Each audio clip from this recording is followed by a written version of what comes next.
Imagine a world where the quiet hum of a school corridor could echo with the first whispers of a legendary rebellion, a subtle act of defiance that would forever link a future icon to a pair of ridiculously flared trousers. This isn't just any school story, it's a peek behind the curtain of one of music's most enigmatic figures, a moment of pure, unadulterated malicious compliance long before it was even a trending hashtag. But before we dive into this legendary tale of quiet defiance, do me a favor, like, subscribe, and comment for more incredible Reddit stories like this one. Our story takes us back to the hallowed, or perhaps not so hallowed, halls of a school in Crawley, England, where the very air once vibrated with the early creative energy of a young man named Robert Smith.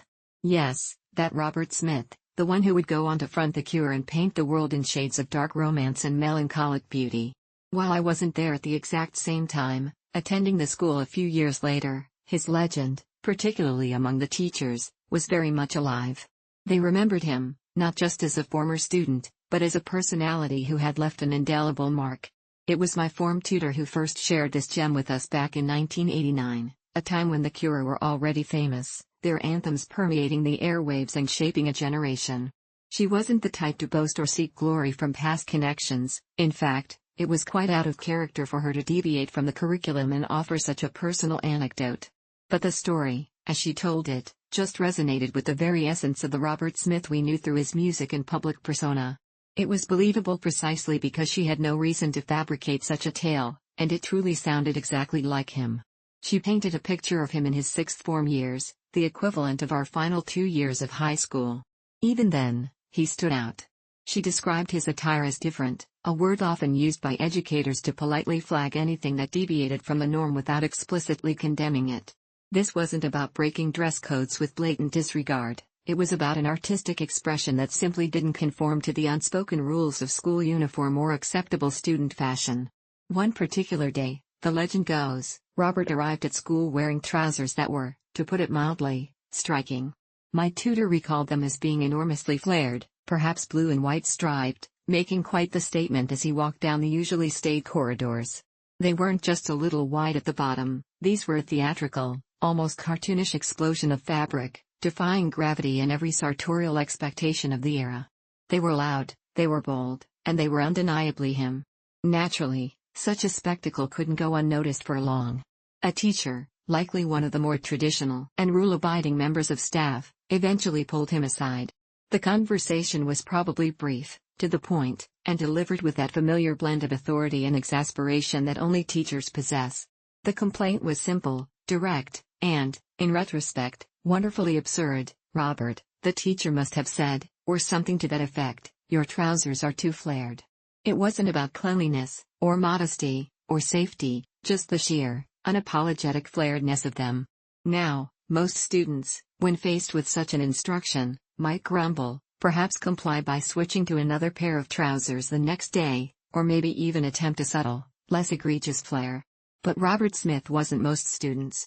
He was a burgeoning artist, a thinker, a master of subtle subversion. He took the instruction, processed it through his unique filter, and devised a plan that was both perfectly compliant and utterly, hilariously defiant. The very next day, Robert appeared back at school. And there they were, the very same, unmistakable trousers.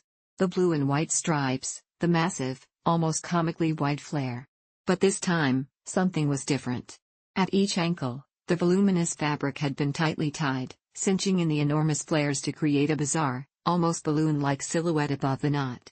He had literally reined in the flare, as instructed. He had complied. My tutor recounted how she and the other teachers simply couldn't help but burst into laughter when they saw him. The sheer absurdity of it, the quiet genius of his malicious compliance, was undeniable. He had completely changed the intended style, turning what was meant to be a fashion statement into something entirely different.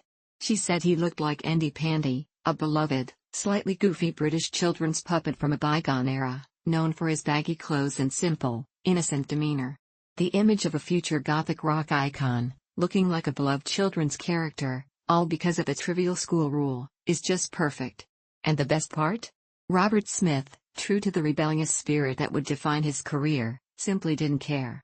He walked with the same nonchalance, the same understated confidence, as if his trousers were entirely normal. The teachers, realizing they had been utterly outsmarted, could do nothing but appreciate the humor and the wit of it all. What could they say? He had followed the rule to the letter, transforming his attire from a statement of edgy individuality into a quiet protest against arbitrary authority.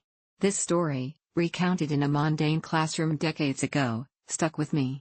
It wasn't just a funny anecdote, it became a personal touchstone, a perfect example of malicious compliance that served as inspiration throughout my own life for dealing with ridiculous rules. It taught me that sometimes, the most powerful form of rebellion isn't outright defiance, but rather a clever, literal interpretation of the rules that highlights their inherent absurdity. It's a testament to the fact that even in the most ordinary of settings, creativity and individuality can find a way to shine through, leaving a lasting impression on those who witness it. So, what about you? Have you ever encountered a rule so silly, so arbitrary, that you just had to find a creative way to comply while utterly subverting its spirit?